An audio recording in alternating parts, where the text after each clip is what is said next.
Welcome to Growing English Learner. Today, we will learn some common nouns used for family. Let's jump right in. On the right, we have Mike. Hi, I'm Mike.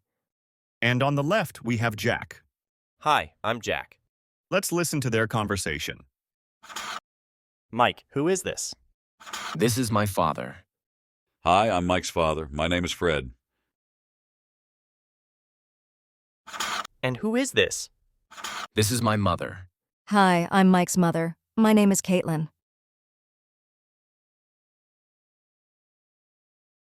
Who is this? This is my sister. Hi, I'm Mike's sister. My name is Jen. And who is this? This is my brother. Hi, I'm Mike's brother. My name is Bill. Who are they? They are my parents. And who are they? They are my siblings. Who is this?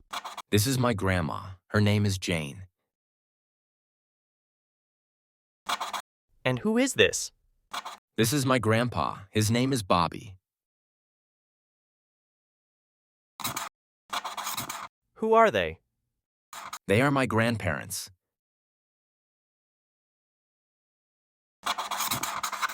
And who are they? They are my family. Thank you for watching. If you found this video helpful, please don't forget to like and subscribe. Until next time, keep on growing.